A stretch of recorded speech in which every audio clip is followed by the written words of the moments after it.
Maayong hapon, Negros. Ini ang Digicast Negros X. Ang nagapanguna nga napulo ka mga balita sa isla sa Negros ang amo ni gadulong sa inyo. Update niyo kami via Facebook, YouTube, kag sa KK Channel 11. Pag sumumabatian nyo man kami live sa FM station nga 91.1 FMR Bacolod. Kagyari ng top 10 nga mga balita sa Negros, subong adlaw. Bago nga minimum wage sa Western Visayas kag National Capital Region, ipatuman sa Hulyo 3 sulod sa Doli. Business sector, pwede na makafile sa exemption. 11 ka mga tapasero sa Bago City nakilatan. Duwa ang yara sa malubha nga kahimtangan.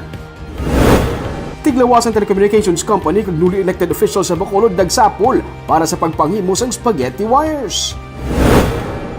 3 ka mga kaso sa subvariant ng Omicron na detect sa Iloilo. Gov Lacson, wala sang plano nga magsarado sa borders. Kag sa good vibes, pinagi sa social media, mag-utod ng mga senior citizens liwat nga nagkit-anay matapos ang 30 ka tuig. Inatanan sa Digicast Negros X. Sa number 10,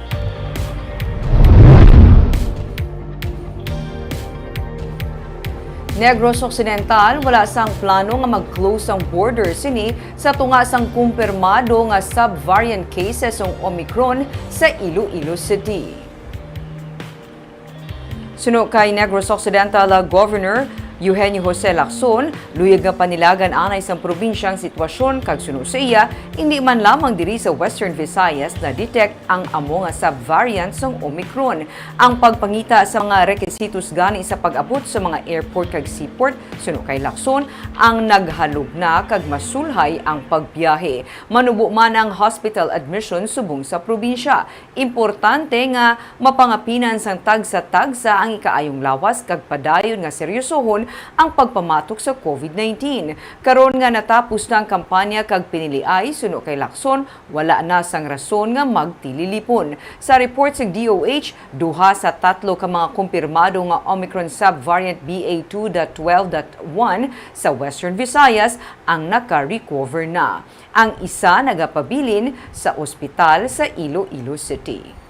If you can notice also, the admission in hospitals are very low. So most likely these are very mild cases. No? But in the meantime, we don't intend to close our borders. No? I think it's too early for that. Let's just do our share. No? Let's protect ourselves. And right now, there's really no reason to converge because the campaign period is over. So it's more of a behavioral concern na lang. How do we treat COVID?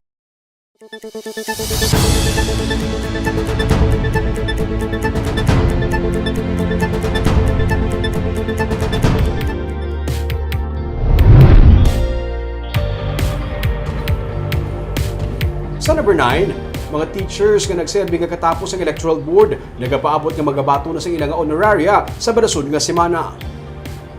Ginakalipay ni Warlito Rosarial, pamuno sa National Association of Secondary Public Schools of the Philippines, nga naging positibo ang pagbaton sa COMELEC sa ginaduso nga dugang nga 3,000 pesos nga extra pay. Magluwas sa ginalauman nilang honoraria nga hindi magdubo sa 7,000 pesos. Kadaman sa mga manunudlo ang nagserbi sa May 9 elections. Sila karon ang nagalaom nga sa madason nga semana, mapalabot na sa ilang honoraria nga ginpromisa sa COMELEC nga ma-release sa Mayo 24. Para kay Rosarial, nangin madasig ang trabaho nila bilang katapos ang electoral board. Bangod magluwas sa refresher course kag seminars ang COMELEC, kadapan sa ila ang nakaserbi naman sa anay automated elections. Para sa akon, wala man ko igatan awgin sang kwarta. Ang akon opportunity to serve my nation. Amo na nga ako niya gintanaw. So happy nga nag-serve ko yan sa akon nga nasyon through election. That is why halin gid pag-start hasta subong ya serve ko sa election.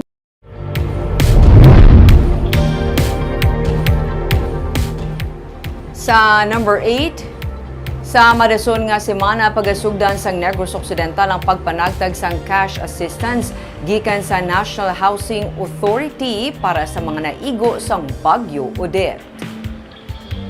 Ginapaabot nga tig 5,000 pesos nga cash assistance sa mabaton sa mga apektado sa Bagyo Odette nga nag-igo sang bulan sang Disyembre. Abril 20 sa nabaton sang probinsyang Memorandum of Agreement gikan sa NHA. Abril 26 naghinyo sang exemption sa COMELEC ang probinsya bangod sang ginapatuman sadto nga election spending ban. May kinahanglan pa nga bayaran nga 10,000 pesos nga filing fee kag may iban pa nga rekisitos gani sunod kay Governor Eugenio Lacson ginpagkamaayo na lamang sa probinsya nga ipanagtag ang assistance pagkatapos sang ginapatuman nga ban. Sunod kay Acting Election Supervisor Roberto Salazar sang election day mismo na lift na ang natungdan nga ban.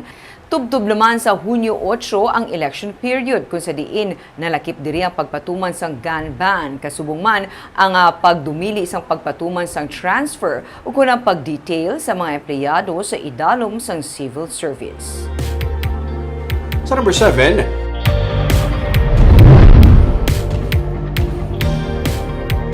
malapit sa 700,000 pesos ka balor sa illegal nga droga nakuha sa buy-bust operation sa Dumaguete City.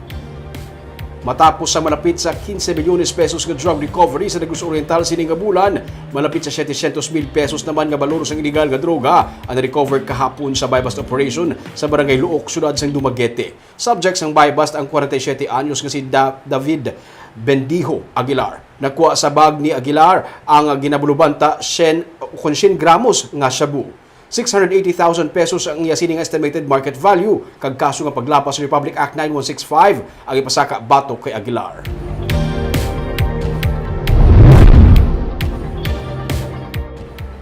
Sa number 6, apat pilason sa pagbungguanay sang duha ka tricycle kag van sang DSSD.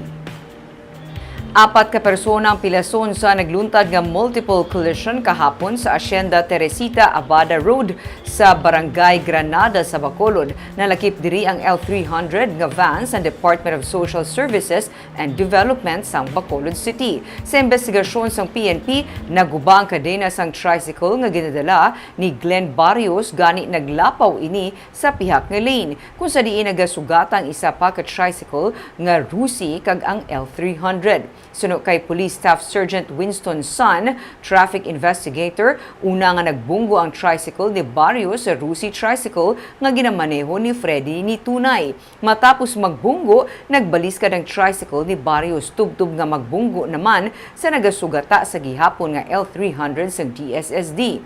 Nag-agong sang seryoso nga samad si Barrios kag pilason man ang iya pasahero. Pilason man si ni Tunay pati ang iya nga misis nga sakay sa Rusi tricycle. Padayon sila nga ginabulong sa ospital.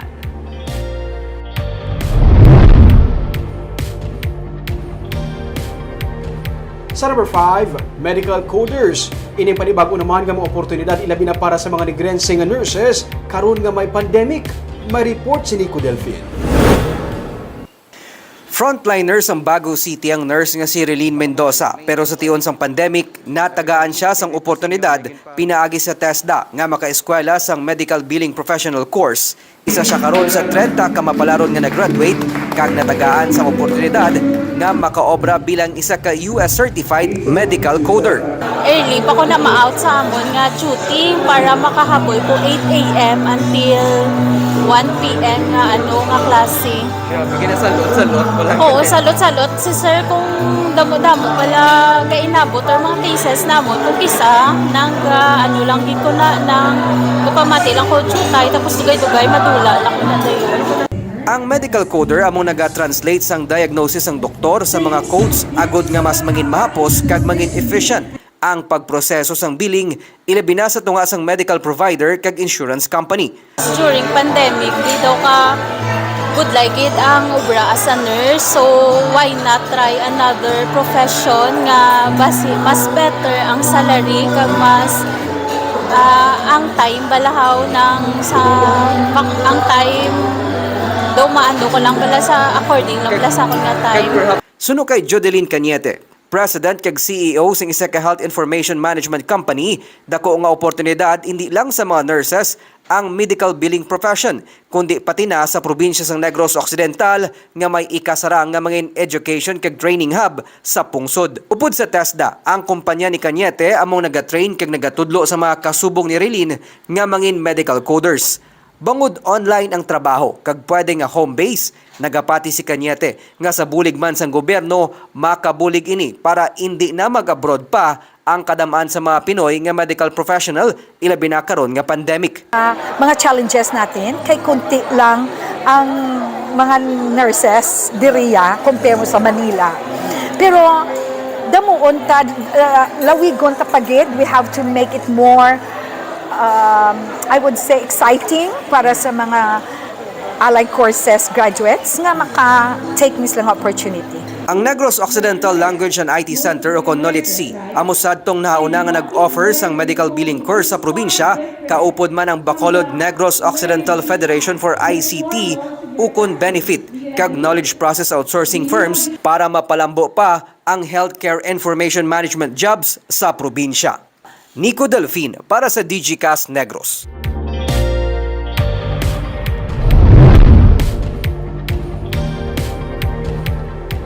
Sa number 4, kung hindi magsugot ang contractor para sa bag-o nga Provincial Administration Center sa Negros Occidental sa matabo nga rebidding, laban nga ini ang pagatukuron sa Bacolod City.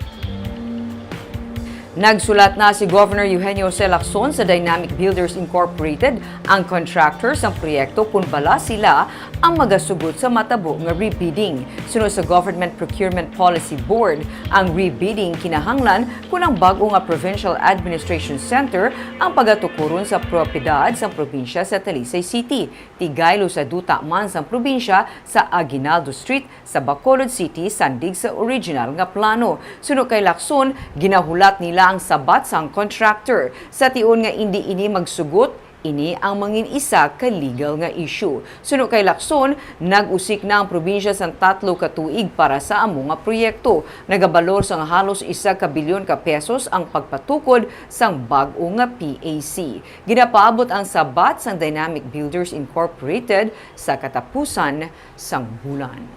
If he's not willing, most likely we will have to stay in this area. Is the relevance of your having to move there still there considering na migo niya naman ang Bacolod? But in this case now, it's really the legal issue. No? It's the right of the contractor to say no or to say yes. No? Because we have he is holding a legitimate contract. Did you give him a deadline to reply or? Yeah, I'm hoping that before the end of this month na may reply na siya. And then we'll proceed depending on how the contractor replies. Will they still lease the front portion? We will have to ask that now.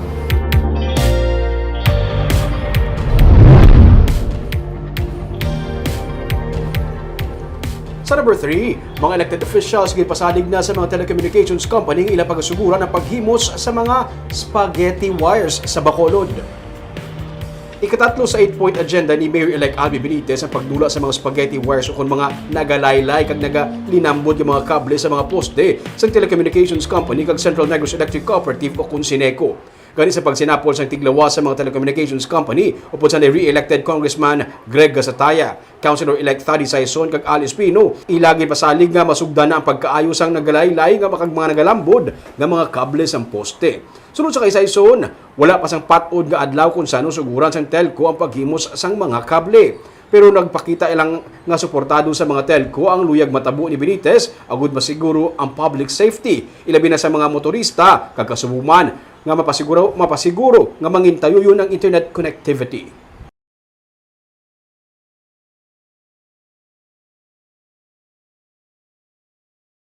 Sa number 2, onse ka mga tapasero ang nakilatan, duha ang kritikal.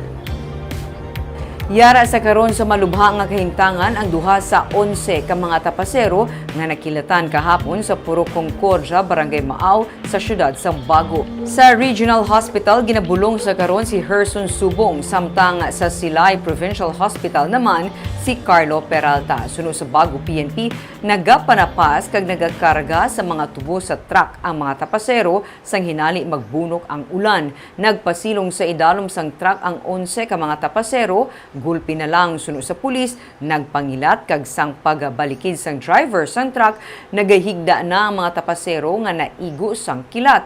Magluwas sa duha ka kritikal, 8 ang yara pa karon sa Bago City District Hospital, isa naman ang outpatient. Kag sa numero 1 sa mga balita, subong nga adlaw.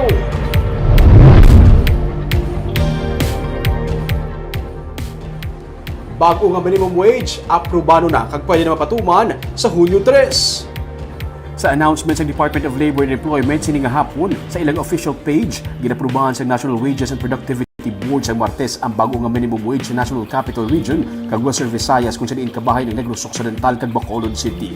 Ini ang ginanunsyo ni Labor Secretary Silvestre Bello III. Saka nga 55 pesos tubtob 110 pesos ang ginaprubahan nga saka sa minimum wage sa Western Visayas. Halin sa 310 pesos nga minimum wage para sa mga private companies nga may napulo ka mga empleyado kag panubo, mangin 410 pesos na ini. Samtang halin naman sa 395 pesos, mangin 450 pesos naman para sa mga private companies nga may masobra sa napulo ka mga empleyado. Sa agricultural worker naman, halin sa 315 pesos, mangin 410 pesos na. Pero sa announcement naman sa Regional Tripartite Wages and Productivity Board Region 6, ilagin sila nga hindi pa pwede mangin effective ini bangod wala pa mapublish ang mga newspaper. Sa normal nga proseso, dapat anay ma-announce sa mga newspaper antes ini nga mapatuman. Taluas naman ini sa announcement sang DOLE. Ginsiling na ni Department of Labor and Employment Region 6 Director Sixto Rodriguez Jr.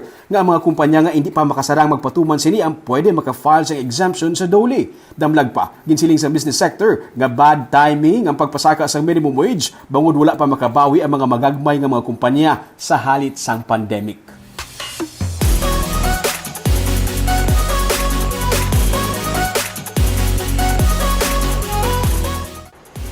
Sa Good Vibes, sa Cadiz City, pinaagi sa social media mag-utod nga senior citizens, liwat nga nagkitanay matapos ang 30 ka tuig. May report si Romeo Subaldo. Sa balay ni Lolo saya.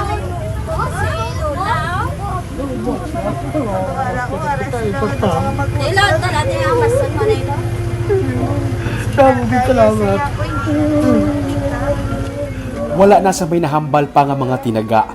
Naghaksanay na lang ang mag-utod nga solis sa ilaliwat nga pagkitanay kay inasang aga matapos ang 30 ka tuig. Ang lalaki, ang 87 anyos nga si Siriaco Solis sa barangay Tinampaan sa Cadiz City. Ang ikaduwa sa 8 ka mag-utod, kag ang babayi, si Lola Encarnacion Solis o kung mas kilala nga Lola Nerissa, 73 anyos. Siya ang sa viral nga video nga nagapangabuhi nga nagaisahanon sa kabukiran sang Sitio Tambara, barangay San Fernando sa Talisay City. Si Siriaco, harap po na, hindi na maayo makakita. Si Lola Nerissa naman, may diferensya na ang pamatinan. Nagkamustahanay ang duwa sa ilaliwat nga pagkitanay. Ato ka bang yapon dito? Oh. Si Kanuya din? Ato to yan sa Concepcion, sa Barrio Concepcion. Di ba yung babakwan ko na Kanuya mo? Ha? Maayo bang pagdiparan Kanuya mo? Kung kanay tiyay budlay na mag-istorya. Ginayo si Nanay Nerissa sang iautod kag sang hinablos ka si Jessica nga hindi na magbalik sa Talisay kag sa ila na lang mag-start para may maatipan sa iya. Ay, sa kilala. Dili ka na para matipan ka. O, duwa na ka mo atipanon ko. May 3 pa ko kaapo nga rin man sa akon. O. Ang apo sa tuhod, amo giniyang gatipan sa iya. Sa iya duwa ko nga bata. Wala ginigi siya ginapapal. Ikapila niya ka nga bata? Ika-4. Hindi komportable si Lola Nerissa nga magpuyo sa mga matawo nga lugar. Masobra 20 katuig man siya abi nga nagaisahanon sa kabukiran. Pinaagi sa grupo nga Kapusan Outreach na palabot sa Digicast Negros ang istorya ni Lola Nerissa. Matapos mag-viral ang iyang video, may mga netizens nga nag-inamutay para matagaan siya sa birthday party. Wala pa natapos dito. Sa nakita sang Felix G. Yusay Foundation Incorporated ang iyang video, ginpatindugan siya sang bag-o nga balay sa bulig sang Army, sang PNP, kag mga lokal sa lugar. Through Digicast, may nag-forward sa amon, sir, sang inyong video, nga gin-cover nyo si nanay. And then we decided to visit nanay to evaluate her situation kung ano pa ang pwede namon ma-extend na bulig. Sa gidpo sa Negros Occidental Police Provincial Office ang litrato ni Lola Nerissa, may mga nakakita nga himata niya sa Cadiz, amukon nga natigayon ang ilang reunion. Wala untat ang pagpasalamat ni Lolo Seriaco nga natigayon ang ilang liwat pagkit anay. Nag-ayo siya sa mga katapos ang Kapusan Outreach nga hindi pagpabayaan ng iya nga utod. Kung ari sa di, batulong ko na yan kay utod ko. So kung dito siya, kamo lang may balo pagkuang-kuang sa tutoy ba? Kay base kung kuwanan, palayo lang, di lang ko sa iba na tao kung anong sistema. Oo. Amo na lang ako, pagabay. Ginabisita na muna siya, kada simana. Kay balaan mo nga siya lang kay Sanon. Nagpanyaga ang mag-utod. Antes magbiya, may mga tinaga si Lolo Seriaco para sa iya nga manghod. Diba, kung ka sila balik sila? Oo. O sige ha, Francisca, halong ka, saling ba ito sila? Kaya, hindi ka magsinuplada, kaya ang tugong rin hindi ka magsinuplada, kaya nakayo mas laga, lakuan sa iyo. Ang mga ginatan nga bulig sa imo, imuson mo Oo pila ka. May mga regalo ang foundation kag ang DSSD sa Talisay para sa mag-utod. Si Lola Nerissa bisan ginakulang, nagtingwa pa nga magduhol sa kwarta sa iya nga magulang. Tagaan niya kwarta si hindi dapat kami pamahatag sa imo. Dahil ang kwarta mo kay kinanglan mo na. May mga bulong kang ginabakan. Wala inigin baton sang iya utod. Nagpromisa si Lola Nerissa nga samtang masarangan niya pa. Bisitahon niyang iya nga mga himata sa Cadiz, amo man sila. Mabisita man sa iya sa Talisay City. Barb, isa na siya sa mga nabi nga effects ng social media kasi tsaka ito lang bagay yung nagamit ko bala. Nami ako sa mga term namin nga effect. Pero Ruming, no, inang after 30 years, Yes, nakita mo utod mo. Kaya hindi siya kakita, pagbati pala sa tingog, nagpakadto, kabalon siya nga utod niya, nagpakadto. Makabagbag damdamin. Yes, Barb. Kagamay itong mga balita sa Negros Subunga Adlaw. Kay man sa panahon karon importante nga may ihibalo ka sa nagakatapo sa imo nga palibot. Dapat balanse kag eksakto ang mga impormasyon. Parahan kami nga magapangalagad sa Negrosanon. Ako si Barbara Mijares. Tugtog sa buwas, ako naman si Romeo Subaldo, mayong hapon.